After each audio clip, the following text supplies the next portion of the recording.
దేవుని బిడ్డలందరికీ కూడా ప్రభు పేరట శుభములు తెలియజేస్తున్నాను.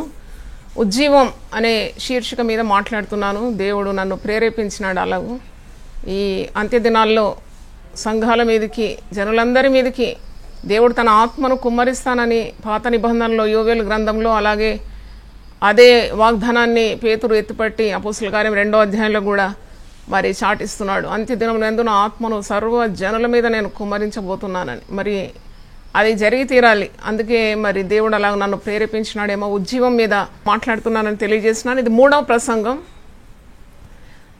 మరి 2 ప్రసంగాలు మీరు విన్నారు. అది 85వ కీర్తన 6వ వచనం. నీ ప్రజలు నీయందు సంతోషించినట్లు నీవు మమ్మును మరల బ్రతికింపవా. మరి 2వ ప్రసంగం ఉజ్జీవం ద్వారా దేవుడు అనుగ్రహించు సంతోషం, యేసులోని సంతోషంనిచ్చే ఉజ్జీవం గురించి నేను వాక్యం ప్రకటించినాను. ఇది 3వది. ఇది ఆత్మీయ పరిపక్వత, స్పిరిచువల్ మెచ్యూరిటీ అనే అంశం మీద ఈరోజు మీకు వాక్యం అందించాలని పరిశుద్ధాత్ముడు నన్ను ప్రేరేపించినాడు. ఈ రోజుల్లో మనం చూస్తున్నాము, విశ్వాసులు మరి రక్షణ పొందుతున్నారు, పాపం నుండి విడిపింపబడుతున్నారు, బాప్తిసం పొందుతున్నారు. రక్షణ అనుభవంతోనే వారు ఎదుగుదల ఆగిపోతుంది. అంటే చూడండి, ఒక బిడ్డ పుట్టినప్పటి నుండి తల్లి ఏం కోరుతుందంటే ఆ బిడ్డ ఎదగాలని. ఒక్కొక్క మైలురాయి దాటుకుంటా బిడ్డ మరి తల్లి వలె ఎదగాలని, లేక మరి తండ్రి వలె ఎదగాలని ఆ తల్లి ఎంతో ఆశిస్తుంది. అలాగే ప్రభు కూడా మనకు గొప్ప రక్షణని ఇచ్చినాడు. విలువైన తన ప్రాణాన్ని మన కొరకు అర్పించినాడు. మనం ఎదగాలని కోరుతున్నాడు. What does God require of saved people? రక్షింపబడిన వారు ఎదగకుండా అవిటితనంగా ఉంటా అది ఏమి ప్రయోజనము? ఆత్మీయ మరి మరుగుజ్జుతనం అనాలి. అంటే స్పిరిచువల్ ఇమ్మెచ్యూరిటీ. కొందరు పిల్లలు పుడతారు, బాగానే పుడతారు, కానీ మరి ఒక 5-6 నెలలు అయిన తర్వాత ఎదుగుదల ఆగిపోతుంది. వారు బాగానే భుజిస్తారు, మరి బరువెక్కుతారు, కానీ క్రమక్రమంగా వారు ఎదగకుండా అలాగూ నిలిచిపోతుంది ఎదుగుదల.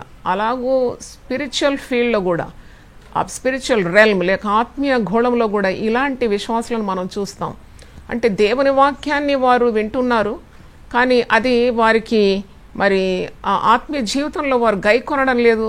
ఆ వాక్యము వారి ఆత్మీయ జీవితానికి ఏమాత్రం పని చేయడం లేదా, లేకుంటే వారు దాన్ని అంగీకరించడం లేదా, పోషణ కరువైందా, వారు ఎదగడం లేదు. అలాగే మనం చూస్తున్నాము, ఆత్మీయ ఎదుగుదల లేకుండా ఉన్నారు. కొందరు ఆత్మీయ గుడ్డివారు ఉంటారు, ఆత్మీయ చెవిటివారు ఉంటారు, ఆత్మీయంగా కుంటివారు ఉంటారు. అంటే దైవ కార్యాలు చేయలేక, దైవ కార్యాలు చూడలేక, దైవ కార్యాలు విని కూడా దాన్ని గైకొనక ఉండేవారు కోకర్లుగా మన చుట్టూ ఉండడం, సంఘంలో ఉండడం మనం గమనిస్తూ ఉన్నాం. కానీ ఒక గొప్ప ఉజ్జీవానికి, అంటే మనోనేత్రములు వెలిగింపబడడానికి, దేవుని వాక్యాన్ని ప్రజలు క్షుణ్ణంగా వినడానికి, దాన్ని గైకొనడానికి, మరి దైవ కార్యాలకు పరిగెడడానికి, ఇలాంటి ఒక గొప్ప ఆత్మీయ చైతన్యము మరి విశ్వాసుల్లో రావాలంటే సంఘము ఏమి చేయాలి? సంఘము నిరంతరము ప్రార్థన చేయాలి. మీరు గమనించాలి, యేసు ప్రభువు లూకాసు వార్త 18వ అధ్యాయము 1వ వచనంలో అంటాడు, మీరు విసుకక ప్రార్థన చేయండి. The key for a great revival is nothing but prayer. ప్రార్థన లేకుండా ఉద్యోగం రాలు. చూడండి, ప్రభు చెప్పలేదు మీరు విసుకకుండా ప్రసంగాలు చేయమని లేదు, విసుకకుండా మీరు పాటలు పాడమని అనలేదు, విసుకకుండా మీరు కార్యకలాపాలు చేయండి, ప్రోగ్రాంలు పెట్టండి సంఘంలో అనలేదు. విసుకకుండా మీరు ప్రార్థన చేయమన్నాడు. మీరు గమనించండి, విసుకకుండా ఇప్పుడు ఈ దినాల్లో సేవకులందరూ మేము ప్రసంగాలు చేస్తున్నాం, విసుకకుండా కష్టపడుతున్నాము. ఒక ప్రసంగం చేయాలంటే చాలా కష్టం, కానీ ప్రభు చెప్పినాడు విసుకకుండా మీరు ప్రార్థనలు చేయండి. అంటే మన సంఘాల్లో ప్రార్థనలు ఎక్కువగా కావాలని మరి మొట్టమొదటి నేను గుర్తు చేస్తున్నాను. Where there is prayer there is going to be an out break of revival. మరి నేను దేవుని ఎదుట ధైర్యంగా చెప్పగలను, దేవుడు నాకు ఇచ్చిన దర్శనం ఇచ్చిన మొదటి రోజు నుండి ప్రార్థనకు ప్రాధాన్యత ఇచ్చినాం. ఇప్పుడు 28 సంవత్సరాల నుండి సంఘంలో ప్రార్థన జరుగుతూనే ఉంది. రకరకాల ప్రార్థన, ఉదయకాల ప్రార్థన, గొలుసు ప్రార్థన అని నేను ఆరంభంలో గొలుసు ప్రార్థనలు పెట్టేది, తర్వాత మందిరము తెరిచుంచి ప్రార్థనలు, మరి మధ్యాహ్నం ప్రార్థనలు, సాయంకాలం ప్రార్థనలు, రాత్రి సంపూర్ణకాల ప్రార్థన, మరి ఇలాగూ మరి 40 రోజులు, 50 రోజులు, 100 రోజులు కూడా ప్రార్థనలు, ఏకజాము ప్రార్థన, ఇలాగ ఎన్నో ప్రార్థనలు మనం యునైటెడ్ పీపుల్ ఫెలోషిప్లో మనము నిర్వహించినాము. నాకు మంచి గట్టి నమ్మకం ఉంది, దేవుడు నాకు ఈ టాపిక్ మరి ఈ యొక్క అంశాన్ని ఇచ్చినాడంటేనే నాకు అనిపిస్తుంది తప్పకుండా ఏదో గొప్ప దీవెన తొందరలోనే ఉంది. కనుక there is going to be an out break of a great revival. రానున్న ఉద్యమం కొరకు మన కన్నులెత్తి మనం నిరీక్షించాలి. దేవునికి స్తోత్రం. మరి ఉద్యమానికి చాలా అడ్డుబండలు ఉన్నాయి. ఆ అడ్డుబండలను మనం తొలగించుకోవడానికి వాక్య జ్ఞానం మనకు కావాలి. అంటే we are paving the way for a glorious revival.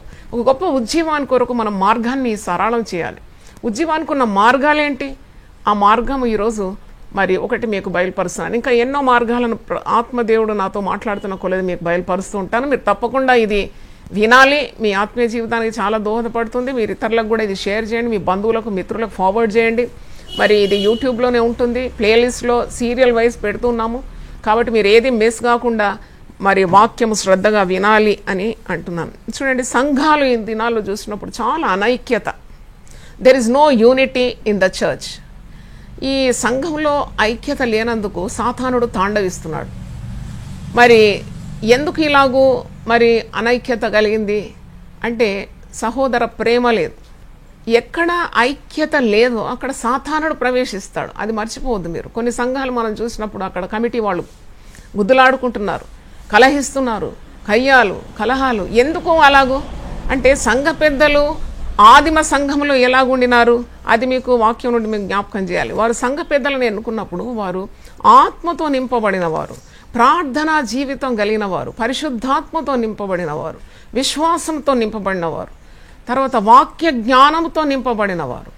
చూడండి, ఆత్మపూర్లను ఎన్నుకున్నారు ఆదిమ సంఘంలో. ఈ దినాల్లో పదవి వ్యామోహము, అధికార దాహము, మరి అహంకారంతో ఉన్న మరి సంఘ పెద్దలు, కమిటీ వారిని మనం చూస్తున్నాం. అది చాలా దుఃఖకరం.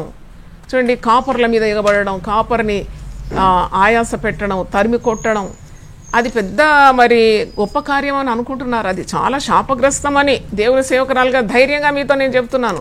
మీరు ఎప్పుడు కూడా కాపర్ల మీద తిరగబడడం కానీ, మరి పెద్దల మీద తిరగబడడం కానీ ఎప్పుడు మీకు దీవెనకరం కాదు. అది ఎందుకంటే నీకు ఒక పదవి దేవుడు సంఘంలో ఇచ్చినప్పుడు దానికి నీవు న్యాయం చేయాలి. నువ్వు ప్రార్థన లేమితో ఆ పని చేయకూడదు. నన్ను అడిగితే with full prayer and with the power of the Holy Ghost you should execute your work that God has given you. That is the status God has given you. నువ్వు దానికి న్యాయం చేయాలి కదా. ఇప్పుడు చూడండి, అపోస్తల కార్యం 6వ అధ్యాయంలో వీరు పరిశుద్ధాత్మతో నిండుకున్నారని, విశ్వాసంతో నిండుకున్నారని, బలముతో నిండుకున్నారని, ఆత్మ పూర్ణులని మీరు 6వ అధ్యాయంలో సంఘ పెద్దల మరి ఆ గుణగణాలు మీరు చూస్తారు. అటువంటి వారు సంఘంలో ఉండాలి. అంటే ప్రార్థనా శక్తి గనవారు. ప్రార్థన లేదు కానీ మరి పరాక్రమం చూసిపోయేవారే మనకు ఎక్కువగా కనబడుతున్నారు. చూడండి, ఐకమత్యం, ప్రేమ ఉన్న చోట దేవుడు ఉంటాడు. నువ్వు కలహిస్తే సాతానుడు ఉంటాడు. అది సింపుల్ అనమాట. కనుక సంఘము ప్రార్థన చేయాలి. మరి సంఘ బాధ్యత ఏంటి? పెద్దల కొరకు ప్రార్థన చేయాలి, కాపర్ల కొరకు ప్రార్థన చేయాలి, సేవకులకు, సేవకురాళ్ళ కొరకు ప్రార్థన తప్పకుండా చేయాలి. మరి సంఘంలో విభేదాలు కలిగించే వారిని మనం కనిపెట్టి చూడాలి. నేను ఆత్మీయ పరిపక్వత గురించి మాట్లాడుతున్నాను. విభేదాలు కొందరు కలగజేస్తూ ఉంటారు. వారిని కనిపెట్టాలి. అంటే వారిని గద్దించేంత ధైర్యం కూడా కావాలి. రోమియోలకు రాసిన పత్రిక 16వ అధ్యాయంలో ఈ మాట మీరు చూస్తారు. అది మీకు జ్ఞాపకం చేస్తున్నాను. రోమియోలకు రాసిన పత్రిక 16వ అధ్యాయము కొన్ని వచనాలు 17 నుండి. సహోదరులారా, మీరు నేర్చుకొనిన బోధకు వ్యతిరేకముగా భేదములను, ఆటంకములను కలగజేయి వారిని కనిపెట్టి ఉండునని మిమ్మల్ని బతిమాలు కొనుచున్నాను. Who is creating strife in the church? అది పెద్దలు చూస్తూ ఉండాలి. ఎవరి వలన జగడములు పుట్టుకొస్తుంది, ఎవరి వలన కలహములు, కలహప్రియులు ఎవరు అని కనిపెట్టాలనే వాక్యంలో ఉంది. మీరు నేర్చుకొనిన బోధకు వ్యతిరేకంగా భేదములను, ఆటంకములను కలగజేయి వారిని కనిపెట్టి ఉండునని మిమ్మల్ని బతిమాలు కొనుచున్నాను. వారిలో నుండి తొలగిపోవుడి. అట్టి వారు మన ప్రభు అయిన క్రీస్తు కాక తమ కడుపునకే దాసులు. ఆత్మీయ కార్యాల మీద మనసు ఉంచకుండా ఎప్పుడు శరీర కార్యాలనే వారు మరి వారి మీద మనసు ఉంచుతారని అర్థము. వారు ఇంపైన మాటల వలన, ఇచ్చకముల వలన నిష్కపటుల మనసులను మోసపుచ్చుదురు. అంటే తోటి విశ్వాసులను కూడా వారు చెడగొడతారు. అంటే we have to strive for piece, love and unity. మనం ప్రయాసపడాలి ప్రేమ కలిగి ఉండడానికి, ఐక్యతను పాటించడానికి. మరి అలాగే మరి సమాధానము వెతికి వెంటాడాలి. అప్పుడే దేవుని సన్నిధితో మనం నింపబడతాము. దేవునికి స్తోత్రం. మరి గాడ్ లవ్స్ యూనిటీ. 133వ కీర్తనలో ఐక్యత గురించి ఉన్నది. ఈ పరిపక్వత లేకుంటేనే, మరి ఎదుగుదల సరిగా ఆత్మలో లేకుంటేనే ఈ కలహాలకు దారితీస్తుంది. అందుకే ఒక సంఘము కాపరి బాధ్యత ఏంటంటే బాగా దేవుని వాక్యము చేత వారిని పోషించాలి. సంఘ కాపరి లేక సంఘ పెద్దలు కానీ వాక్యం చాలా పఠించి సంఘంలోకి వాక్యమును విశ్వాసంలోకి విడుదల చేసినప్పుడు ఆ సత్యం మీరు తెలుసుకుంటారు, సత్యం మిమ్మల్ని స్వతంత్రులుగా చేయనని వాక్యంలో ఉన్నది. దేవునికి స్తోత్రం, హల్లెలూయా. కాబట్టి మరి పసిపిల్లలై మీరు ఉండకూడదు, పసిపిల్లలుగా ఉండకూడదు. మీరు పసిపిల్లలుగా ఉన్నారు, ఇంకా పాలు తాగుతూనే ఉన్నారు. మీరు అన్నం తినవలసిన, మరి సాలిడ్ ఫుడ్ తినవలసిన మరి ప్రాయం మీకైందని ఆ పౌలు భక్తుడు మాటి మాటికి చెప్తాడు. మీరు పిల్ల చేష్టలు మానాలి, ఎదగాలి, ఆత్మలో ఎదగాలి. 1 కొరింథీ 13వ అధ్యాయంలో కూడా నేను పిల్లవాడై ఉన్నప్పుడు పిల్ల చేష్టలు చేసినాను, ఇప్పుడు నేను పెద్దవాడనైనాను, నేను పిల్ల చేష్టలు మానివేసినాను.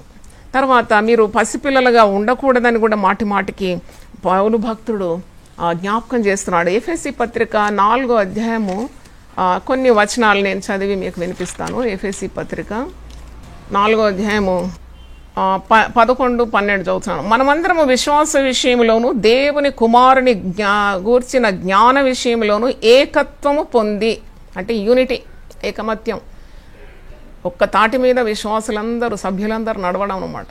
క్రీస్తు సంఘము కదా, మరి శరీరం అనబడుతుంది, యేసు శరీరం అనబడుతుంది. అన్ని అవయవాలు ఆ సంఘ క్షేమాభివృద్ధి కొరకే పనిచేయాలి. ఏకత్వము పొంది సంపూర్ణ పురుషులకు వరకు, ఫుల్ మెచ్యూరిటీ, సంపూర్ణ పురుషులకు వరకు, అనగా క్రీస్తును కలిగిన సంపూర్ణతకు సమానమైన సంపూర్ణత కలవారమగు వరకు ఆయన ఇలాగూ నియమించాను. 14వ వచనం చూడండి.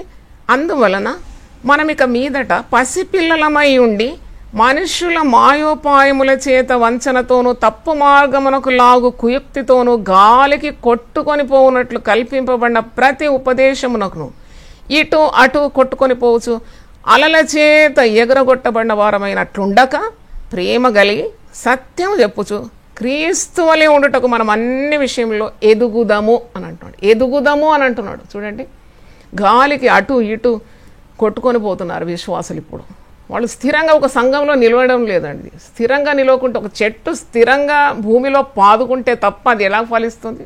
అది ఎంత, ఇప్పుడు ఒక బిల్డింగ్ కట్టబడి మీరు ఇంటి వలె కట్టబడాలి, మీరు క్రీస్తునందు వేరుపారి స్థిరముగా ఉండాలని కొలసీలకు రాస్తున్నాడు 2వ అధ్యాయంలో. మరి ఇప్పుడు అది లోతుగా వేరు తన్నుతుంది. ఆ చెట్టు ఎంతో స్థిరంగా ఉంటే తప్ప ఎరువు, నీరు, గాలి ఇవన్నీ దానికి అవసరం కదా. అప్పుడే కదా అది ఫలించేది, ఫలభరితంగా ఉంటుంది. దాన్ని పీకి మరి అటు నాటి ఇటు నాటి అటు నాటి ఉంటే అది తొందరగా వేరు చచ్చిపోతుంది.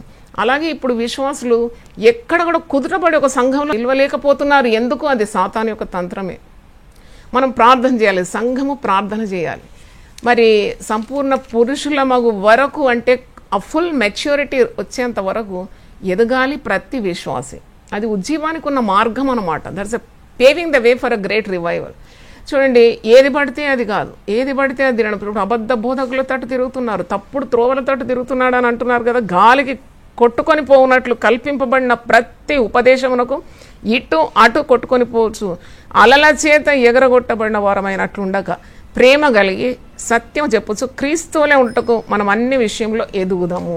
ఇప్పుడు చూస్తే అటు పరుగులాట ఇటు పరుగులాట, అది పసిపిల్ల స్వభావం అన్నమాట. ఎదగలేదన్నమాట. దేవుని వాక్యాన్ని సరిగా పఠించలేదని అర్థము. దేవుని వాక్యాన్ని క్షుణ్ణంగా పఠించిన వారు ఒక కాపరికి, ఒక సంఘానికి కట్టబడి ఉంటారు. ఇప్పుడు ఇంటిలో ఉండేవారు ఇంటి నియమాలకు ఆ ఇంటికి వారు బాధ్యత వహిస్తారు. ఆ ఇంటి వారు బయటికి పరిగెత్తి అటు ఇటు ఆ ఇంటికి ఈ ఇంటికి పరిగెత్తారండి. నీకొక ఇల్లు, నీకొక యజమానులు, నీకు ఒక కాపరిని అనుగ్రహించిన తర్వాత అటు ఇటు పరిగెత్తడం అది ఆత్మీయ అపరిపక్వత. It is immaturity. Spiritually you're immature. ఎందుకంటే నీకు పరిశుద్ధ గ్రంథము చదవడం నీ వల్ల కావడం లేదు. అందుకే నీవు బైబిల్ పఠించాలి, ధర్మశాస్త్రమును దివారాత్రము ధ్యానించాలి, వాక్యము పఠించాలి, నువ్వు ఎదగాలి, నువ్వు బాగా ఎదగాలి. ఇప్పుడు 3 పూటలు అన్నం తింటున్నావు కదా, 3 పూటలు తింటావు నీ శరీరం ఎదగడానికి. నువ్వు అది తింటావు, ఇది మంచిది అంటావు, అది మంచిది, ఆయన ఇట్లా అన్నాడు, అది యూట్యూబ్లో ఇది చూసినావు, ఇది నా దేహానికి మంచిది, అది తాగితే మంచిది, ఉదయకాలం లేచి నేను నీళ్లు తాగాలి, లేకుంటే అది తినాలి, పండుకునేటప్పుడు ఇలా చేయాలి, ఎన్ని వ్యాయామాలు చేయాలి, అవును నా కండరాలు పెంచుకోవాలి, నేను చక్కగా ఉండాలి కనబడడానికి. ఇదంతా మట్టికి వెళ్ళిపోతుంది. కానీ ఆత్మీయ మరి శిక్షణ కానీ ఆత్మీయ పోషణ కానీ నిత్య జీవానికి నేను నడిపిస్తుంది. దేవునికి స్తోత్రం. అంటే what is permanent and what is temporary. నువ్వు చనిపోతే ఒక్కరోజు కూడా నిన్ను ఉంచరు ఈ భూమి మీద. ఇప్పుడు ఈ దినాల్లో అయితే ఇంటికి కూడా వస్తలేదు శవాలు, అట్నుండి అట్టే డిస్పోజ్ చేస్తున్నారు. ఇక ఏది నిత్యము ఏది అనిత్యము, దేనికి నువ్వు ఎక్కువ ప్రాధాన్యత ఇవ్వాలి, తప్పకుండా నీ ఆత్మకే నువ్వు ప్రాధాన్యత ఇవ్వాలి. దానికి ప్రాధాన్యత ఇవ్వడానికి ఈ దినాల్లో సాతానుడు సమయం లేకుండా చేస్తున్నాడు. చూడండి, అటు పరుగుడు ఇటు పరుగుడు. మీరు ఎక్కడ పోయినావమ్మా అంటే నేను అక్కడ పోయినానమ్మా. అయ్యో అక్కడెందుకు పోయినావమ్మా అంటే అక్కడ బాగుందని పోయాను, ఇక్కడ బాగుందని పోయాను. అటు ఇటు పరిగెత్తే వాళ్ళు ఆఖరికి ఎటు కాకుండా అయిపోతారు. ఈ దేవుని మాట మీరు వినండి, మీరు కట్టబడి ఉండండి ఒక సంఘానికి. మీరు ఎటు పరిగెత్తే అవసరం లేదు. మీకు దేవుడు ఒక మందలో మీకు సభ్యత ఉంది, కాపరి ఉంటే మీరు అటు ఇటు పరిగెత్తే అవసరం ఏమీ లేదు. నానా బోధల చేత మీకు పిచ్చెక్కుతుంది. మీకు చూడండి, నేను నా కూతురుతో మాట్లాడుతున్నాను ఫోన్లో, నేను ఆమెను హెచ్చరిస్తున్నాను ఫోన్లో. నాకు ఈ ప్రసంగం ధ్యానిస్తుంటే ఆ సంభాషణ గుర్తు వచ్చింది. నేను బిడ్డ, ఇప్పుడు నీ పాప 7 నెలలు దాటి 8 నెలలు అవుతుంది కదా, ఇక పరిగెత్తుంది 4 కాళ్ళ మీద పరిగెత్తది, అటు పరిగెత్తది ఇటు పరిగెత్తది అటు పరిగెత్తది, కనబడిందంతా నోట్లో వేసుకుంటుంది, జాగ్రత్త అని చెప్పినాను. నేను ఈ వాక్యం ధ్యానించినప్పుడు నాకు అదే గుర్తొచ్చింది. మీరు చూసారా, 4 కాళ్ళ మీద పిల్లలు అటు ఇటు, పసి పిల్లలు అన్నమాట. ఇమ్మెచ్యూరిటీ, పరిపక్వత లేదు. చూడండి, ఏది కనబడుతుంది, కొన్నిసార్లు పురుగులు కూడా కనబడతాయి, అది నోట్లు వేసుకుంటారు పిల్లలు. ఒకసారి డాక్టర్ని అడిగినాను, ఏంటి నేను పిల్లల్ని పెంచేటప్పుడు, అయ్యో ఎందుకు విరేచనాలు అవుతుంది, బాబు చాలా క్షీణించిపోతాడు, ఎందుకయ్యా 10 నెలల బాబుని తీసుకుపోయి నేను అడిగినాను, ఎందుకు విరేచనాలు అవుతుంది, పళ్ళు వస్తుందా? అందరూ అంటారు పళ్ళు వస్తున్నప్పుడు విరేచనాలు అవుతుంది. డాక్టర్ నాకు ఒక పెద్ద సీక్రెట్ చెప్పినాడు, అమ్మ పళ్ళు వచ్చినందుకు కాదు, వాళ్ళు ఈ సమయంలోనే వాళ్ళు అటు ఇటు పాకులాడి కనబడిందంతా నోట్లో వేసుకుంటారు, అందుకే కడుపు ఇంటెస్టైన్స్ అది ఇన్ఫెక్ట్ అయ్యి అలాగూ విరేచనాలు అవుతుందని. చూడండి, ఆ సత్యం తెలియకుండా తల్లులు మరి ఏదో పూస కడతారు, అది కడతారు, పళ్ళు వస్తున్నందుకు అని అనుకుంటారు. కాదు, కనబడిందంతా నోట్లో వేసుకుంటారు. అంత తల్లి ఎంత జాగ్రత్తగా ఉండాలి పిల్లలు ఎట్టుపోతున్నారని. కాబట్టి అంటే that shows immaturity of the believer to run here there everywhere and keep on munching or eating or gulping down whatever he gets. చూడండి, బెరేయ సంఘస్థులు సమస్తం పరీక్షించేదంట వాక్యం.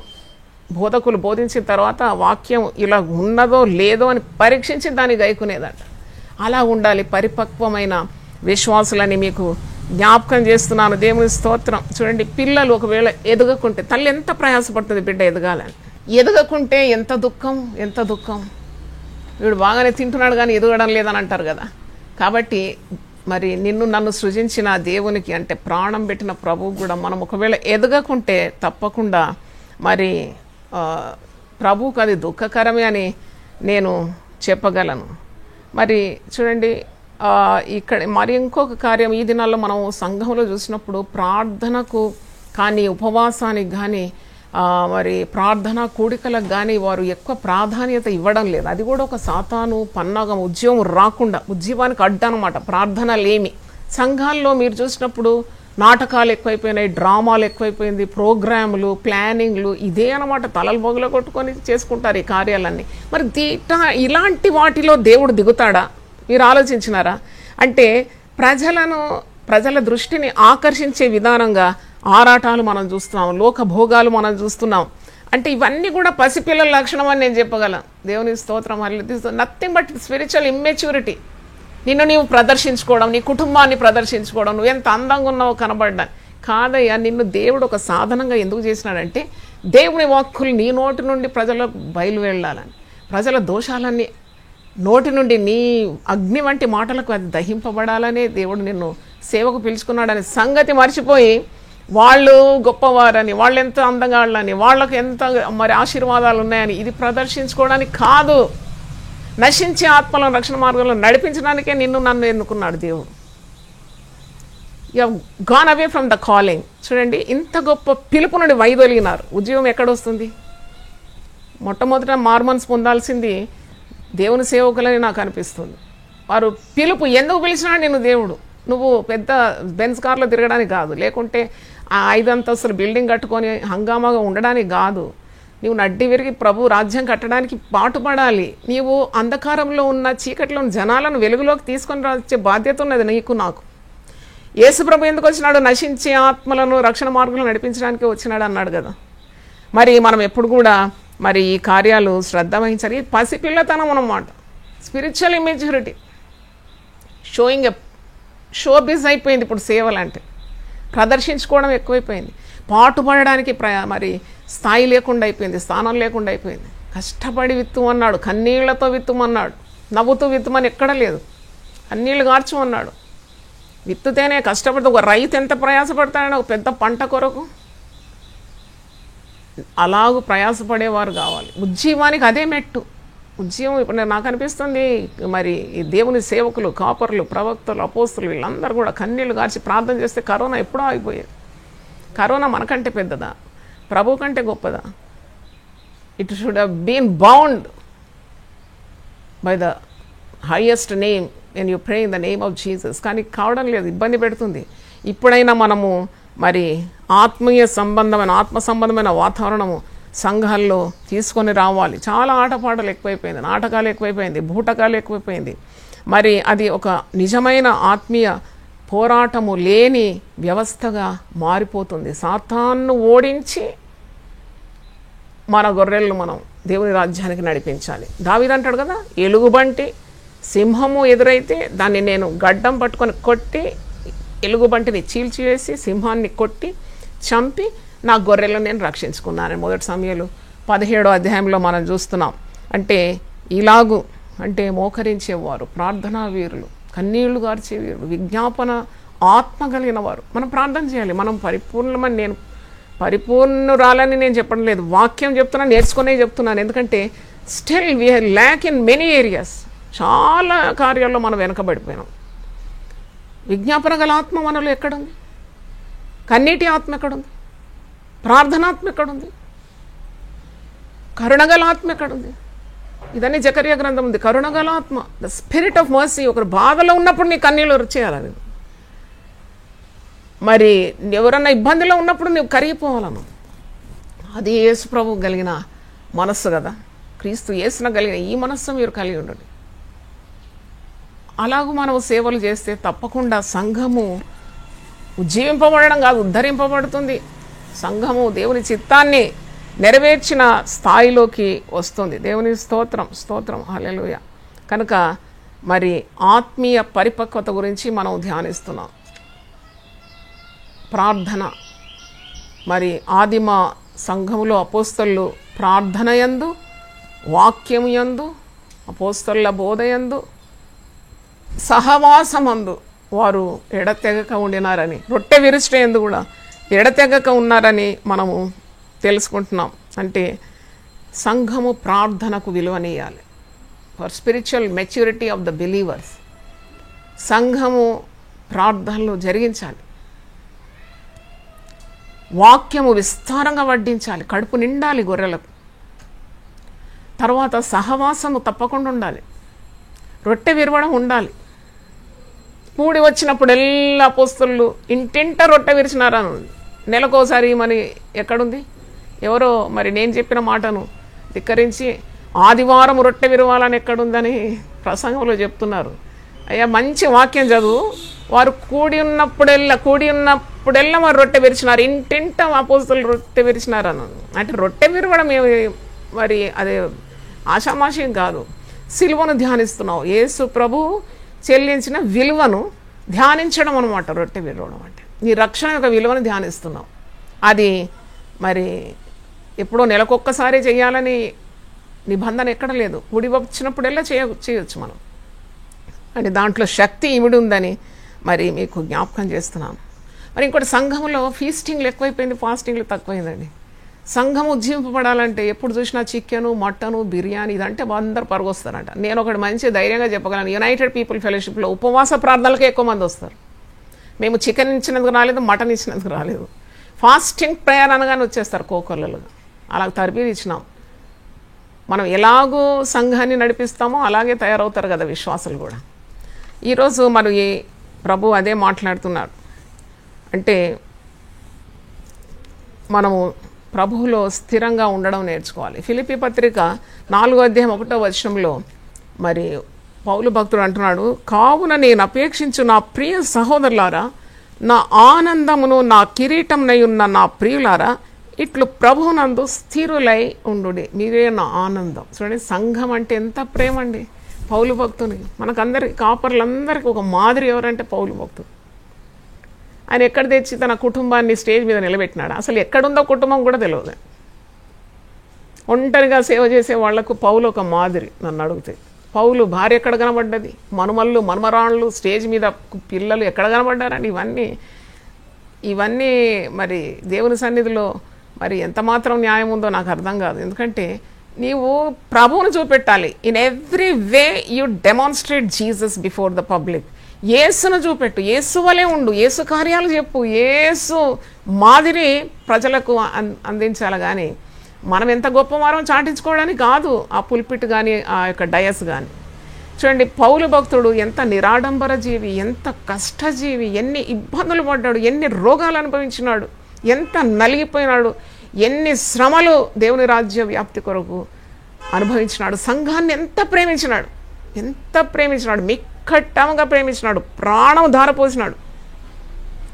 అందుకే అంటున్నాడు, మీరే నా కిరీటం, మీరే నా ఆనందం. సంఘాన్ని అంత ప్రేమిస్తేనే ఒక కాపరి అలాగ చెప్పగలుగుతాం. You are my joy, you are my crown. మీరు దయచేసి ప్రభునందు స్థిరులుగా ఉండండి, బీ రూటెడ్ ఇన్ క్రైస్ట్. మీరు అటు ఇటు పరిగెత్తకండి అని వారిని మనవి చేస్తున్నాడు. కొన్నిసార్లు మనవి చేస్తాడు, కొన్నిసార్లు బతిమాలుకుంటాడు, కొన్నిసార్లు బెత్తంతో రావాలని అంటాడు. అంటే కోపం ఉన్న వాళ్ళకు ప్రేమ ఉంటుంది అంటారు కదా. సరిగా నడవకుంటే ఆ ప్రేమించే వాళ్ళు కోపగిస్తారు. అట్టి కోపంలో శక్తి ఉంటుంది. ఆ వెంటనే మరి ఆ సంఘం వదిలిపెట్టి మీరు వెళ్ళిపోతే వారు దౌర్భాగ్యులైపోతారు. దేవునికి స్తోత్రం. కనుక మనం ఇవన్నీ కూడా నేర్చుకుంటున్నాం. ది స్పిరిచువల్ మెచ్యూరిటీ, శరీర కార్యాలు ఒకవేళ మనలో ఉంటే తప్పకుండా దాన్ని గెలవాలి. అది ఒక ఆత్మీయ పరిపక్వతకు సూచన. అందరూ మానవులే, అందరూ పాపం చేస్తారని యేసు రక్తమందు విమోచింపబడిన నీవు కూడా పాపం చేస్తే నీకు మరి పరజనులకు ఏమీ వ్యత్యాసం ఉంది? What is the difference? You have to conquer sin. చూడండి, ఆటంకాలు వస్తాయి, అడ్డులు వస్తాయి.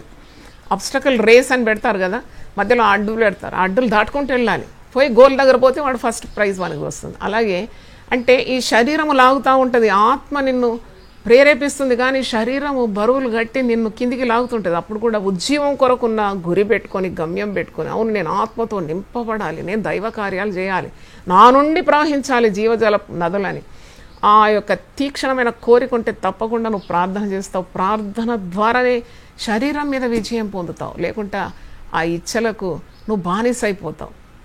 ఆత్మచేత మీరు శరీర కార్యములను జయించాలి అని పౌలు భక్తుడు అంటున్నాడు కదా. శరీరము నిష్ప్రయోజనము, మరి ఆత్మ నిన్ను జీవింపజేస్తుందని మరి ఒక చోట అంటున్నాడు. కనుక మనము ఇది కూడా గమనించాలి. చిన్న పిల్లలు ఆడుకుంటారు. నేను అదే అంటున్నాను, సంఘాల్లో అనైక్యత గురించి ఆలోచించినప్పుడు నాకు ఇది గుర్తొచ్చింది.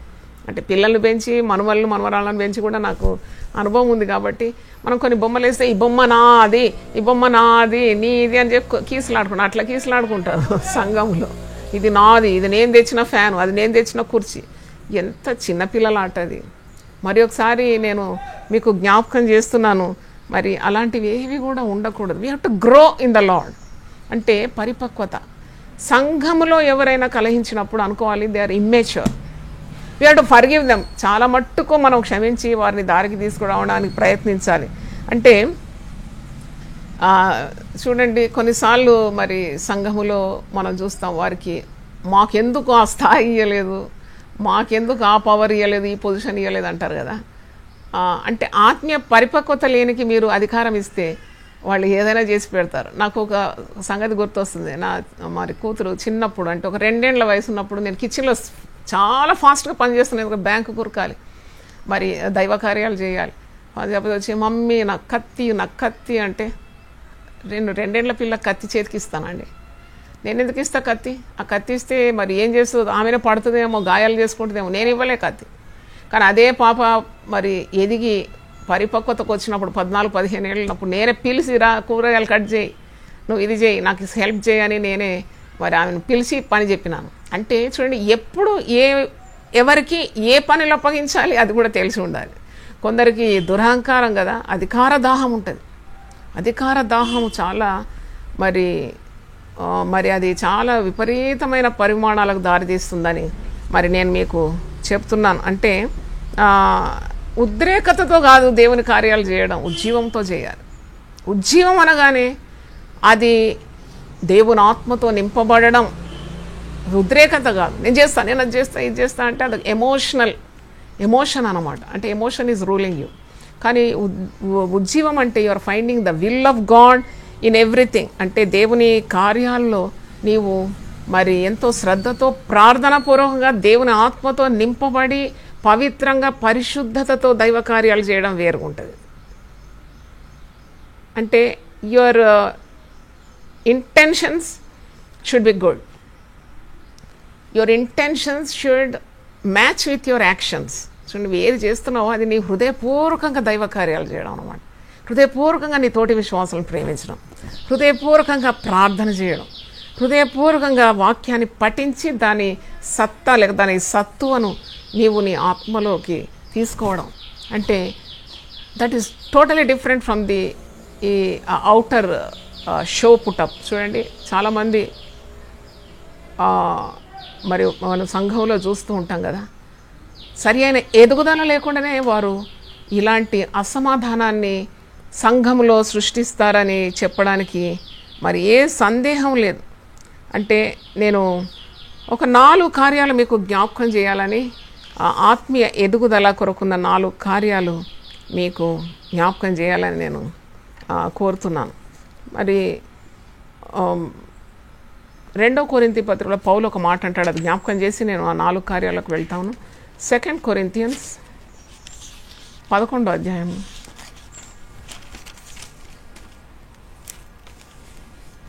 3వ వచనం చూడండి. 2 కొరింథీ 11:3. సర్పము తన కుయుక్తి చేత హవ్వను మోసపరిచినట్లు మీ మనస్సులను చెరుపబడి క్రీస్తు ఎడలనున్న సరళత నుండి పవిత్రత నుండి ఎట్లయినను తొలగిపోవునేమో అని భయపడుచున్నాను. మరి హవ్వను మోసపరిచింది కదా సర్పము, అలాగూ విశ్వాసులను కూడా మోసపరిచి వారి మనసులను చెరిపివేసి క్రీస్తు ఎడలనున్న ఆ స్వచ్ఛమైన ప్రేమను, ఆ సరళత్వాన్ని, ఆ పవిత్రత నుండి మరి వైదొలగునట్లు చేస్తుందేమో అని నేను భయపడుతున్నాను. సంఘముల కొరకు ఎప్పుడు కూడా పౌలు ప్రార్థన చేసేది. If you really love your church you should pray for the church. నువ్వు సంఘాన్ని ప్రేమిస్తే తప్పకుండా సంఘం కొరకు ప్రార్థన చేయాలి, తోటి విశ్వాసుల కొరకు ప్రార్థన చేయాలి, ఎదుగుదల కొరకు ప్రార్థన చేయాలి. ఆ కాపర్లు కూడా ప్రయాసపడి దేవుని వాక్యాన్ని పఠించి అద్భుతమైన వర్తమానాలు వారి నోటి నుండి మేము వినాలి ప్రభువా, మా సంఘం ఎదగాలి ప్రభువా, ఆత్మీయ జీవితంలో మా విశ్వాసాలు ఎదగాలి అని తపన ప్రతి విశ్వాసికి ఉండాలి, ప్రతి సంఘ సభ్యునికి ఉండాలి. అది కాపరి బాధ్యత మాత్రం కాదు. క్రీస్తు రక్తము చేత సంపాదించబడిన సంఘము, తన స్వరక్తం ఇచ్చి సంపాదించిన సంఘములో నువ్వు ఒక సభ్యునిగా సభ్యురాలుగా ఉంటే ప్రతి ఒక్కరికి ఆ బాధ్యత ఉన్నది. ప్రతి ఒక్కరికి ఆ బాధ్యత. నువ్వు విన్న వాక్యాన్ని మరి బలహీనంగా ఉన్న విశ్వాసురాలకు కానీ విశ్వాసుగా అందించడం, తిరిగి జ్ఞాపకం చేయడం. నువ్వెందుకు ఇలా నీరసించిపోతున్నావు, మనం వాక్యం విన్నాం కదా అని ఆ వాక్యాన్ని నువ్వు పఠిస్తే కాక నువ్వు చెప్పలేవు కదా. When you get you will be able to give. నువ్వు పొందుకుంటే తప్ప నువ్వు ఎలాగిస్తావు, నీ దగ్గర ఉంటే తప్ప ఇతరులకు ఎలాగిస్తావు. కాబట్టి నువ్వు పొందుకోవాలి. ఇప్పుడు మరి ఒక వీడియో పంపింది నా కుమార్తె, ఆ పెద్ద కుమార్తె చిన్న ఆమెను ఎత్తుకుంటుందన్నమాట. అయ్యో ఎత్తుకుంటున్నావు సరే కానీ పడేయక అని చెప్పినాను. అంటే ఇంకా ఎదగాలి కదా పాప. మరి చూడండి, అది పెద్దది కాబట్టి నా పెద్దరికం చూపెడుతుంది అనమాట. చిన్న పాపను ఎత్తుకుంటుంది, ఇట్లా ఎత్తుకుంటుంది భుజం మీద. అయితే నేను అనుకున్నాను, నిజంగానే సంఘములో ఎదిగిన విశ్వాసులు ఉంటారు, అప్పుడే పుట్టిన బిడ్డలు ఉంటారు, ఎదుగుతున్న వారు ఉంటారు. అంటే ఒక పరిపక్వమైన విశ్వాసి తప్పకుండా చిన్న బిడ్డలు, విశ్వాసంలో చిన్న బిడ్డలను ఆదుకోవడం, కొద్దిగా సహాయం చేయడం, కొద్దిగా వారిని ఆదరించడం, ప్రేమతో వారితో వ్యవహరించడం, కొద్దిగా చక్కని మాటలు పలకడం, ఇలాంటివి ఉంటే నిజంగా వాళ్ళ ఎదుగుదలకు కూడా మనం మరి ఎదిగిపోయిన విశ్వాసులు తోడ్పడవచ్చు కదా. నాకేమిలే అని అనుకుంటే ఎలాగో. కొందరైతే చాలా గొప్పవారు పేద విశ్వాసులను చూస్తే ప్రైజులాడు కూడా చెప్పారు. ఏం కట్టుకపోతావయ్యా నువ్వు, పోయినప్పుడు నీ కారు వస్తుందా నీతో, నీ బంగారం నీతో వస్తుందా, నీ బ్యాంక్ బ్యాలెన్స్ వస్తుందా, నీ కోట్ బూట్ వస్తుందా? రాదు. ప్రభు ప్రేమనే నిత్యం నిలుస్తుంది. నిత్యం నిలిచేది నేను ఎప్పుడు చెప్తాను 3 కార్యాలు. ఒకటి, ప్రేమ శాశ్వత కాలం ఉంటుంది.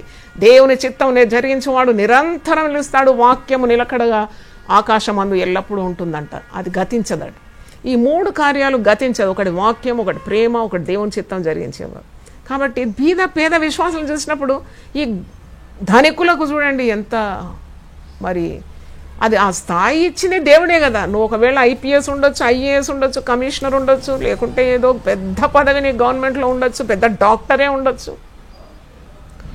నీవు ఏదో ఫీల్డ్లో గొప్ప పేరు సంపాదించిన వ్యక్తి, సంఘంలో పేద విశ్వాసాలను చూసినప్పుడు వాళ్ళు పరికరించాం ఎప్పుడన్నా? నీకు దేవుడు లెక్క అడుగుతాడు, తప్పకుండా న్యాయపీఠం ఎదుట లెక్క అడుగుతాడు. అది that shows your spiritual maturity. అది ఎంత ఆత్మీయ పరిపక్వత అంటే, దీనిని చూసినప్పుడు బాగున్నావా మన పేరు పెట్టి పిలిస్తే ఎంత కడుపు నిండిపోతుంది, ఏమి ఇవ్వనవసరం లేదు. ఆ పేదవానికి అది అమ్మో అయ్యగారు నన్ను చూసి నన్ను పలకరించాడు, ఊరంతా చాటించుకుంటాడు. చూడండి, that is spreading the love of Jesus. When you're humble you can do much for the ministry. కేవలం ఆ పాస్టరే దాని బాధ్యత కాదు, సంఘస్థులందరూ బాధ్యులు, ఒకరు బాధ్యత. అది that shows your growth in the lord, that shows your maturity in Christ.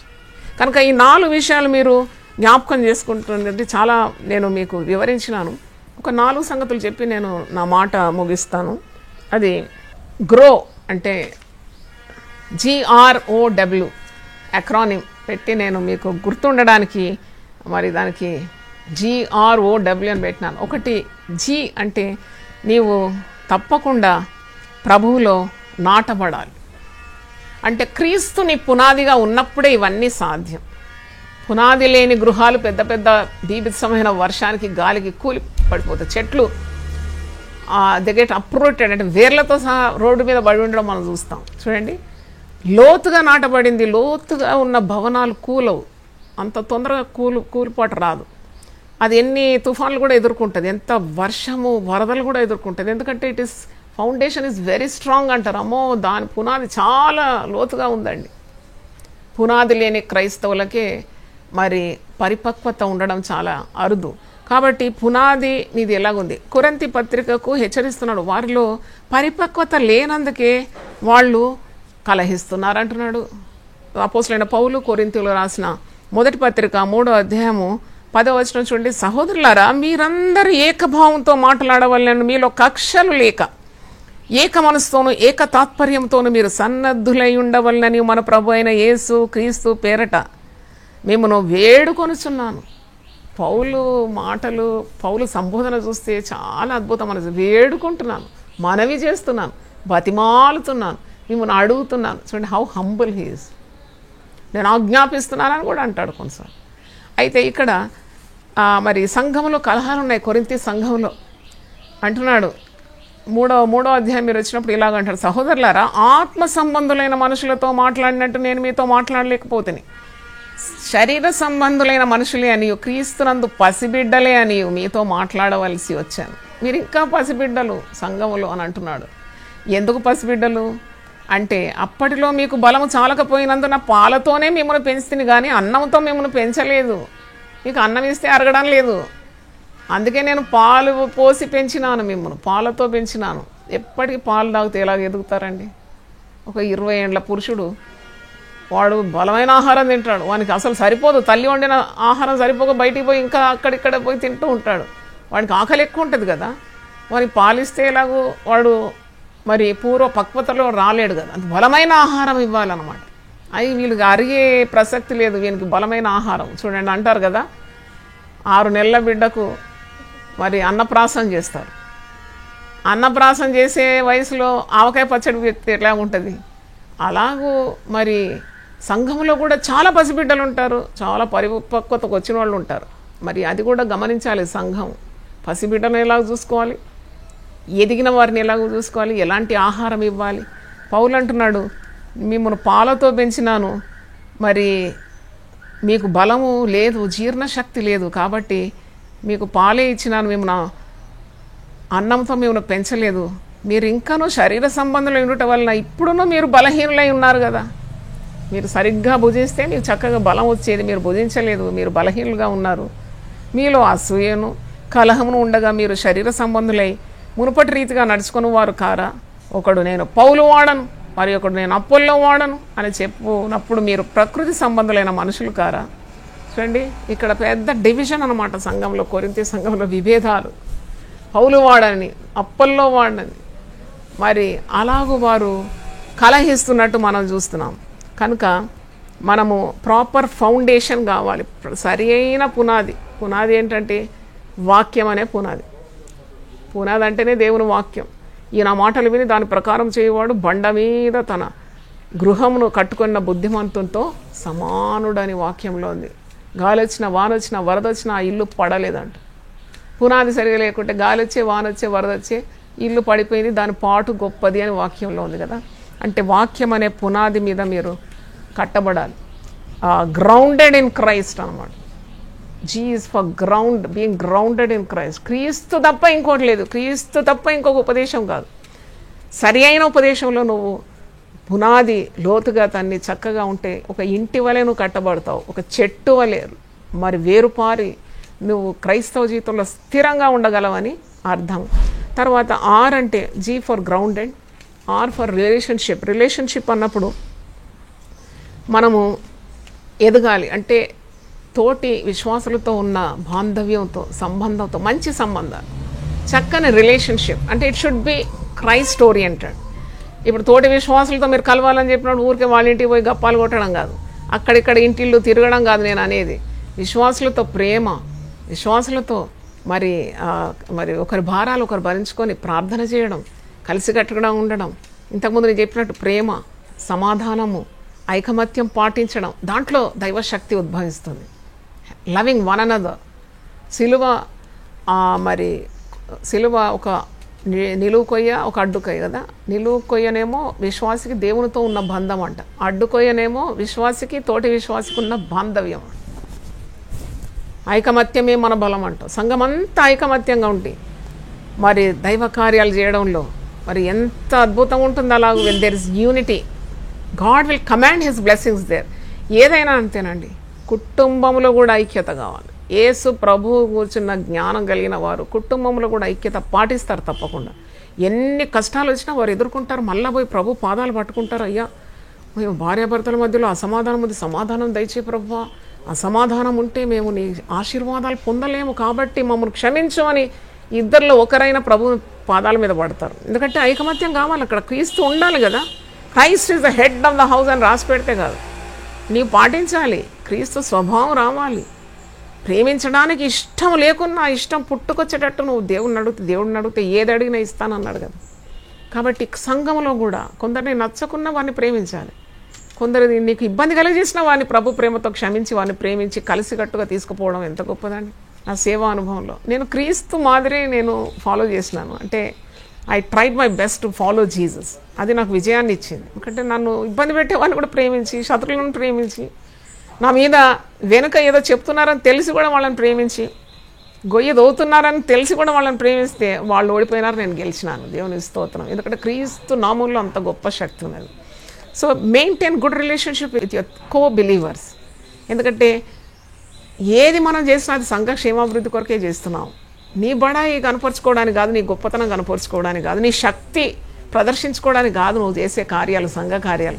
It is for the blessing of the church. సంఘ క్షేమాభివృద్ధి కొరకు దేవుడు నీకు ఇచ్చిన వరాలను, నీకు ఇచ్చిన తలాంతు, నీకు ఇచ్చిన ఆత్మను నువ్వు వాడుతున్నావు అనమాట. అది పరిపక్వత.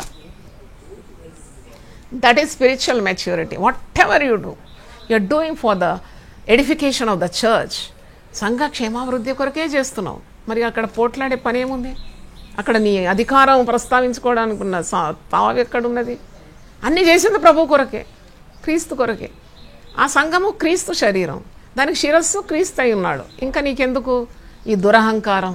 కాబట్టి తగ్గించుకోవాలి. దేవునికి స్తోత్రం. జీ అంటే గ్రౌండెడ్ ఇన్ క్రైస్ట్, ఆర్ అంటే రిలేషన్షిప్ విత్ కో బిలీవర్స్, ఓ అంటే obstacles. Every obstacle is an opportunity grow. అంటే ఆపర్చునిటీ టు గ్రో. చూడండి, ఆటంకాలు వస్తాయి. నేను ఇంతకుముందు కూడా చెప్పినాను, అడ్డులు ఉంటాయి. ఏదైనా ఒక కార్యానికి చాలా ఆటంకాలు వస్తాయి.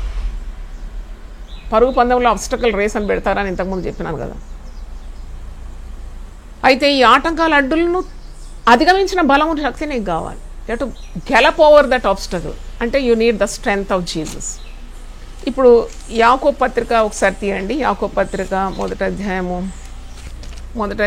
2 వచనాలు చదువుతాను. యాకోబు రాసిన పత్రిక 1 అధ్యాయం 2, 3. నా సహోదరులారా, మీ విశ్వాసం కలుగు పరీక్ష ఓర్పును పుట్టించినని ఎరిగి మీరు నానా విధములైన శోధనలలో పడినప్పుడు అది మహానందమని ఎంచుకోనండి. మీరు సంపూర్ణను అనునాంగులను ఏ విషయంలో నేను కొదవలేని వారినై ఉండినట్లు ఓర్పు తన క్రియను కొనసాగింప నీయుడి. దేవుని స్తోత్రం. అలాగే ఓర్పు, సహనం. ఇప్పుడు జీవం కొరకు మనము సిద్ధపాటులో ఉన్నాము. ఉజ్జీవంకు సంబంధించిన వాక్యాలు మనం ధ్యానిస్తున్నాం. ఉజ్జీవం, గొప్ప ఉజ్జీవం, outbreak of a great revival కూడా వి పేవింగ్ ద వే. వాక్యమే కాదా మనకు దారినిచ్చేది? ఆ దారి మరి వాక్య పరిచర్య ద్వారా మనము we are paving a way for the outbreak of a great revival. గొప్ప ఉజ్జీవానికి ఉన్న దారి ఏర్పాటు చేస్తున్నాం. ఆ దారిలో ఉన్న ఆటంకాలు, అడ్డులన్నీ కూడా తొలగించుకుంటున్నాం అన్నమాట. అవును, నీవు సమస్యలను అధిగమించిన ప్రభు బలం, శక్తి కావాలంటే వాక్యం బాగా ధ్యానించాలి, వాక్యం బాగా మేతమేవేయాలని అన్నాను కదా. మరి సహవాస బలం కావాలన్నాం, సహించడానికి ఉన్న శక్తి కావాలని ఇప్పుడు యాకోబు అంటున్నాడు. మీకు నానా విధములైన శోధనలో మీరు పడుతున్నారు. మరి మీరు అలాంటి శోధనలు మీకు సంభవించినప్పుడల్లా మీరు మహానందమని ఎంచుకొనుడి. మీరు సంపూర్ణులు కావాలి, అనునాంగులు కావాలి, ఏ విషయంలో కొదవలేని వారుగా ఉండాలి. ఫుల్లీ మెచ్యూర్ ఇన్ క్రైస్ట్ అంటే మీరు ఓర్పును కలిగి ఉండాలి. ఓర్పు తన క్రియను కొనసాగింపనివ్వండి. Let patience work out everything for you. ఓర్పు అనేది అది ఆత్మఫలం, ప్రేమ అనేది ఆత్మఫలం, దీర్ఘశాంతం అంటే ఆత్మఫలం, దయ అంటే ఆత్మఫలం. ఆత్మ నుండి ఉద్భవించే నవరుచులు మనకు తెలిసిందే కదా. అయితే ఓర్పు కావాలి. ఓర్పు లేకుంటే, సహనం లేకుంటే మనము ఆత్మీయ జీవితంలో ఏది సాధించలేము, అక్షరార్థంగా కూడా కోల్పోతాం, కానీ మనం ఏవి పొందుకోలేము. నేను చెప్తున్నా కదా, ఒక కుటుంబం చక్కగా కట్టబడి ఉండాలంటే అక్కడున్న ఆ స్త్రీకి, ఆ పురుషునికి ఎంతో సహనం కావాలి, ఎంతో సహనం కావాలి. ఒక కుటుంబం తనకు తానే విరోధం అయిపోతే మరి ఎలా నిలుస్తుందండి? ఒక సంఘములో విభజనలు వస్తే ఆ సంఘం ఎలా నిలుస్తుంది? ఒక రాజ్యంలో విభాగం అయిపోయిందంటే, ఒక రాజ్యము తనకు తాను విరోధం అయితే రాజ్యము నిలవదంట. ఆ కుటుంబములో డివిజన్, కుటుంబంలో ఉన్న సభ్యులు తమకు తామే విరోధులైపోతే కుటుంబం నిలవదంట. సంఘం కూడా, సంఘము తనకు తాను విరోధం అయిపోతే పార్టీలు, స్ప్లిట్, ఇవన్నీ వచ్చేస్తుంది. అయితే మరి ఇలాంటి ఆటంకాలు, అడ్డులు, కలహాలు కలిగించేవారు ఉంటారు, తొందరపెట్టేవారు ఉంటారు. వీళ్ళందరినీ మేనేజ్ తీసుకొని పోవాలంటే అక్కడ ఎంత సహనం అవసరం. అందుకే అంటున్నాడు, ఓర్పు కలిగి ఉండండి. మీరు ఈ ఆటంకాలు, అడ్డులన్నీ ఎదుర్కోవడానికి ఉన్న శక్తి మీరు పొందుకుంటారు. క్రీస్తు సహనం గురించి మీరు ఆలోచించినారు. ఆయన మన ప్రాణాలు అలసిపోకుండా, విసుకోకుండా, పాపాత్ములు తనకు విరోధంగా చేసిన మరి తిరుగుబాటంతా కూడా ఎలా సహించుకున్నాడో మీరు ఆలోచించండి. అలాంటి క్రీస్తు మనసు, క్రీస్తు ఆత్మ మనం కలిగి ఉన్నప్పుడు తప్పకుండా అన్నీ సాధ్యం, అన్నీ సాధ్యం. అందుకే అది గెలవడానికున్న శక్తి కావాలి. ఎవరింత ఓడిపోతారండి. ఇప్పుడు 100 మంది పరుగెత్తున్నారంటే అందరు ఫస్ట్ ప్రైజ్ వస్తుందా? వాళ్ళకి రాదు. వాళ్ళు ప్రయత్నిస్తారు, ఓడిపోతారు. కానీ బహుమానం పొందే రీతిగా పరిగెత్తమంటాడు పౌలు. అయితే నువ్వు మరి అలాగూ నీకు కలిగే శోధనలు, కష్ట నష్టాలు, వితర్కాలు, ఎదురు శక్తులు, ఇవన్నీ అధిగమించే శక్తి నీలో ఉండాలి. తిరుగుబాటు చేసేది కాదు. Anyone can revolt, but it requires great godliness to overcome it with the patience of Lord Jesus. Patience, అందుకంటే patience is the mother of all virtues. సుగుణాలలోకెల్లా తల్లి అంట సహనం. అన్ని సుగుణాలకు తల్లి ఏంటంటే సహనం, ఓర్పు అంటారు. మన ముస్లిం సహోదరులు అంటారు, సబర్ కా ఫల్ బహుత్ మీఠా హై. ఓర్చుకుంటే అది ఎంత తీపి ఫలాన్ని నీకు ఇస్తుంది. మనకు తీపి ఫలం కావాల్సింది ఇప్పుడు ఉద్యోగం కావాలంటే కూడా మరి అది గొప్ప ఆశీర్వాదం కదా. ఉద్యోగం మన మీదకి, మన కుటుంబం మీదకి, మన సంఘాల మీదకి, మన దేశం మీదకి ఆ ఉద్యోగం వ్యాపించే సర్వలోకానికి రావాలంటే అది it requires effort from our side. కాబట్టి ఓ అంటే ఆబ్స్టకల్స్. తిరిగి ఆఖరిగా నేను చెప్తున్నాను, W is for word, nothing like the word of God. That's a great diet అన్నమాట. You have to feed on the God's word. అది పవిత్రమైంది, పరిశుద్ధమైంది, శక్తి గలది, నేను నడిపించేది, నీకు మరి శక్తినిచ్చేది, దారి చూపేది, సర్వసత్యంలోకి నడిపించేది. వాక్యమే నిత్యం నిలుస్తుంది. ఆ వాక్యాన్ని పట్టుకోకుండా ప్రవచనాలని, భాషలని, అటు వరిగెత్తి ఇటు వరిగెత్తి అక్కడ ఏదో శక్తి ఉన్నదని చెప్పి కాదు నాయన. నువ్వు కట్టబడాలంటే నీకు వాక్యం కావాలి, జీవాహారం. వాక్యం ఎక్కడుందో నువ్వు అక్కడ గమనించాలి, దైవశక్తి ఉంటుంది. Nothing like the word of God. అందుకే వాక్యం అంటేనే దేవుడు కదా. ఆది యందు వాక్యం ఉండను, ఆ వాక్యము దేవుని యొద్ద నుండెను, ఆ వాక్యమే శరీరధారి అయి మన మధ్యలో సంచరించనని కూడా యోహాను 1వ అధ్యాయంలో ఉంది. వాక్యమే దేవుడై ఉండెను కనుక వాక్యాన్ని ఎక్కువగా ప్రేమించాలి, ఎక్కువగా పాటించాలి. మరి main factor is the word of God. అంటే you should fall in love with word. నేను అంటున్నాను, ప్రేమలో పడ్డామంటారు కదా, ప్రేమలో పడుతూ లేస్తూ ఉంటారు చాలామంది, అంత వ్యర్థం అది, అది నమ్మశక్యం కాదు. కానీ దేవుని వాక్యంతో ప్రేమలో పడును. You have a love affair with the word of God, you love the word, definitely will grow in to the stature of Jesus. క్రీస్తు శిరస్సు మట్టుకు నువ్వు ఎదుగుతావు తప్పకుండా. నీవు ఈ లోకమును దాటిపోయేంత వరకు వాక్యాన్ని హత్తుకు అన్ని వదిలేసి ఎక్కువ గట్టిగా దేవుని వాక్యాన్ని, ఆ వాక్యమే నీకు సమస్తం అనుగ్రహిస్తుంది. నిన్ను హెచ్చించేది దేవుని వాక్యం, నీకు అన్ని సర్వ సంపదలు కలుగజేసేది వాక్యం. అందుకే వేల కొలది వెండి బంగారు నాణముల కంటే నీవిచ్చిన ధర్మశాస్త్రం గొప్పది, రత్నరాసుల కంటే కోరదగినది దేవుని వాక్యం అంట. కనుక ఈ వాక్యాన్ని హత్తుకోవాలి, ప్రేమించాలి. నువ్వు ఎప్పుడు ధ్యానిస్తూ ఉండాలి, ధ్యానిస్తూ ఉండాలి. దేవుని వాక్యం రావాలి. నా జీవన విధానం చెప్తున్నా, నేను హెచ్చు చెప్పుకోవడం లేదు, నేను ఐఎమ్ టెలింగ్ ద ఫ్యాక్ట్. నేను ఉన్నది ఉన్నట్టు చెప్తున్నాను. మీరు నన్ను శబాష్ అన్నా అనుకున్నా నాకేం పర్వాలేదు. I'm a child of God, I know that. నేను దేవుని బిడ్డని నాకు తెలుసు. ప్రతి కార్యానికి వాక్యాన్ని ముందుకు తెచ్చుకుంటాను. నేను వచ్చేసేది వాక్యం నిలబడుతుంది. చాలా కోపం వచ్చింది అనుకో, వెంటనే వాక్యం, కోపం మానము, ఆగ్రహం విడిచిపెట్టు. చాలా వ్యసనం వచ్చింది అనుకో, వ్యసన పడుకది నీ కీడుకే కారణం. ప్రతిదానికి వాక్యం ఉంది, నా ముందు నిలబడుతుంది వాక్యం. నన్ను ఇంతవరకు కాపాడింది దేవుని వాక్యం, ఇంతవరకు నన్ను ఎదిగించింది, అభివృద్ధిలోకి తెచ్చింది, హెచ్చించింది దేవుని వాక్యం అని చెప్తున్నాను. దేవుని స్తోత్రం, హల్లెలూయా.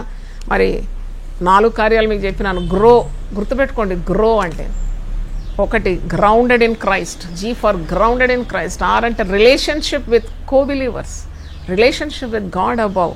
ఓ అంటే మరి overcoming the obstacles on your way with the love of God. W అంటే వర్డ్ ఆఫ్ గాడ్. దేవుని స్తోత్రం. మరి గొప్ప ఉద్యోగం కొరకు ప్రార్థన చేయండి. దేవుని స్తోత్రం. 64 యెషయా గ్రంథం 1వ వచనంలో, నేను దిగొస్తాను, నువ్వు దిగి వచ్చేదవు గాక, గగనము చీల్చుకొని దిగి వచ్చేదవు గాక, మా సమస్యలన్నీ గచ్చబొదలు కాలిపో రీతిగా నీ సన్నిధిలో కాలిపోను గాక అని అంటున్నాడు. దేవుని స్తోత్రం, హల్లెలూయా. దేవుని వాక్యాన్ని చాలా సహనంతో విన్న మీకందరికి కూడా శుభములు. మరి గొప్ప ఆత్మ నింపుదల కొరకు నేను కూడా ప్రార్థన చేస్తున్నాను. Keep praying for the outbreak of a great revival. We want a great revival. We should not be content with any other thing. దేని చేత కూడా మనం ఇంకా తృప్తి పడొద్దు. గొప్ప ఉద్యోగం ఎదురు చూద్దాం. దేవుడు తన దాసురాల ద్వారా ఉద్యోగం గురించిన వర్తమానాలు ఒక ఊట వలె రావడానికి కూడా నా కొరకు మీరందరూ ప్రార్థన చేయాలని నేను వినయంగా కోరుతున్నాను. తలలు వంచండి, ప్రార్థన చేసుకుందాం. హల్లెలూయా, స్తోత్రం. జీవనదిని నా హృదయములో ప్రవహింపజేయుమయా,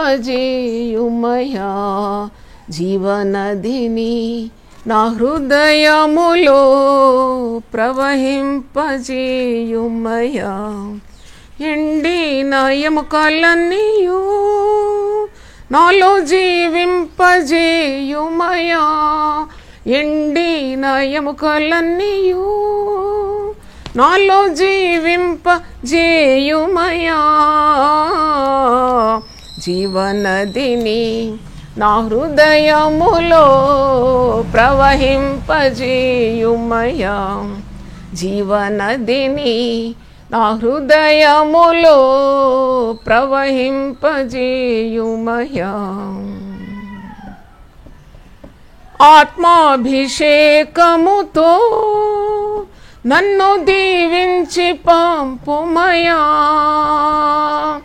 ఆత్మాభిషేకముతో నన్ను దీవించి పంపుమయా, జీవనదిని నా హృదయములో ప్రవహింపజేయుమయా, జీవనదిని నా హృదయములో ప్రవహింపజేయుమయా, ఉజ్జీవ జ్వాలలు నాలో రగిలింపజేయుమయా, ఉజ్జీవ జ్వాలలు నాలో రగిలింపజేయుమయా, జీవనదిని నా హృదయములో ప్రవహింపజేయుమయా జీవనదిని, నా హృదయములో ప్రవహింపజేయుమయా. హల్లెలూయా. స్తోత్రం స్తోత్రం ప్రభు. ప్రార్థన చేస్తున్నా. ప్రభు నీ పరిశుద్ధ నామమునకు స్తోత్రం తండ్రి. హల్లెలూయా. ఉజ్జీవము అనే అంశం మీద 3వ ప్రసంగం చేయడానికి దాసరాలకు మీరు ఇచ్చిన ఈ అనుకూలత కొరకు నీకు వందనాలు చెల్లిస్తున్నాను. ఆత్మీయ పరిపక్వత గురించి ఈరోజు దేవుని వాక్యం అందించినాను. Spiritual maturity. అవును ప్రభు, అపరిపక్వతతో ఎంతమంది ఎన్ని విధాల కీడులో పడిపోతున్నారు. ఆత్మీయ పరిపక్వత ఎంత అవసరమైన సంఘాల్లో కానీ, కుటుంబాల్లో కానీ, వ్యక్తిగత జీవితంలో కానీ అట్టి పరిపక్వతలోకి మమ్మను ఎదిగించమని, మేము సంపూర్ణత పొందడానికి నీ శిరస్సు మట్టుకు క్రమక్రమంగా మేము ఎదుగటానికి మీరు సహాయం దయచేయండి. అవిటి బిడ్డలను చూసినప్పుడు ఆ కన్న తల్లిదండ్రులకు ఎంత బాధ, ఎంత రోదన కలుగుతుందో, అలాగే నీ గుండె ఎంత నొప్పితో బాధపడుతుంది తండ్రి. వాక్య పోషణ సరిగా లేకుండా అవిటిగా, గుడ్డితనముగా, ఆత్మీయ గుడ్డితనంతో, ఆత్మీయ ఆవిటితనంతో, ఆ మరుగుజ్జుతనంతో ఎంతమంది విశ్వాసులు ఎదగకుండా ఉన్నారు నాయన. అట్టి వారి కొరకు మేము విజ్ఞాపన చేస్తున్నాం. ఉజ్జీవానుకున్న ఒక దారి మాకు ఈరోజు చూపెట్టినందుకు నిన్ను స్తుతిస్తున్నాను. ఒక మార్గము, అవును ప్రభా, ఉజ్జీవము రావాలంటే, ఆత్మ వర్షము కుమ్మరింపబడాలంటే మేము అడ్డుగా ఉన్న, ఆటంకాలు ఉన్న అన్ని కార్యాలు మా జీవితాల నుండి, మా సంఘాల నుండి మేము తొలగించుకోవాలి. మా వ్యక్తిగత జీవితంలో కూడా అడ్డుగా ఉన్న పాపమునకు తొలగించుకోవాలి ప్రభువా. అవును తండ్రి, నీ ఆత్మను మా మీద కుమ్మరించబోతున్నామని వాగ్దానము యోవేలు ప్రవక్త ముందే 1000 సంవత్సరాల ముందు ప్రవచించినాడు. అదే ఎత్తిపట్టి పేతురు ప్రవచిస్తున్నాడు. అంత్య దినములందున ఆత్మను సర్వ జనుల మీద నేను కుమ్మరించబోతున్నాను. అట్టి ఆత్మ కొరకు మేము తీక్షణతో ప్రార్థన చేయాలి. Prayer is the key to revival. అవును ప్రభువా, గొప్ప ఉజ్జీవం రావాలంటే గొప్పగా ప్రార్థనలు జరగాలి. సంఘంలో, వ్యక్తిగత జీవితంలో ప్రార్థన కావాలి నాయన. ప్రార్థన లేమి ద్వారా మరి ఎన్ని అపాయాలు జరుగుతుంది, ప్రార్థన ద్వారా ఎన్ని ఆశీర్వాదాలు కలుగుతుంది. కాబట్టి ప్రార్థన మరి ఆత్మను మా అందరి మీద కుమ్మరించండి. ప్రార్థనతోనే కానీ మరి ఎలాంటి దానితో ఇలాంటివి మరి ఆటంకాలు, అడ్డులు తొలగిపోవడం అసాధ్యం అన్నావు. కాబట్టి అట్టి ప్రార్థనా శక్తి ప్రతి సంఘానికి దయచేయండి, ప్రతి సంఘ పెద్దకు దయచేయండి, ప్రతి వ్యక్తికి దయచేయండి. ఈ వర్తమానం విన్న ప్రతి ఒక్కరిని పరిశుద్ధాత్మతో నింపి గొప్ప ఉద్యమం కొరకు ప్రార్థన చేయడానికి ఉన్న ఆ యొక్క మరి విజ్ఞాపన ఆత్మను మాకందరికి దయచేయమని యేసు పరిశుద్ధ నామములో అడిగి వేడుకుంటున్నాను తండ్రి. Amen, amen, amen. తండ్రి అయిన దేవుని ప్రేమ, యేసు క్రీస్తు కృప, పరిశుద్ధాత్మ సహవాసం మనకందరికీ సదాకాలం తోడుగా ఉండును గాక. Amen, amen. God bless you.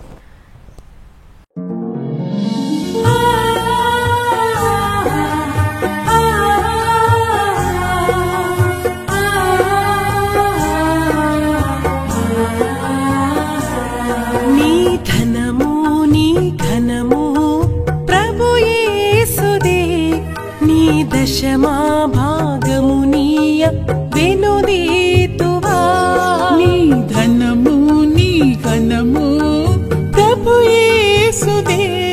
నీ దశమా భాగమునీయ వెనుదీతువా. ధరలోన ధనధాన్యములనీయగా కరుణించి కాపాడి రక్షింపగా. ధరలోన ధనధాన్యములనీయగా కరుణించి కాపాడి రక్షింపగా. పరలోకనాదుండు నీకీయగా మరి యేసు కొరకీయ వెనుదీతువా. పరలోకనాదుండు నీకీయగా మరి యేసు కొరకీయ వెనుదీతువా. నీ ధనము నీ ఘనము ప్రభు యేసుదే. నీ దశమా భాగమునీయ వెనుదీతువా. పాడి పంటలు ప్రభువు నీకీయగా కూడు గుట్టలు నీకు దయచేయగా. పాడి పంటలు ప్రభువు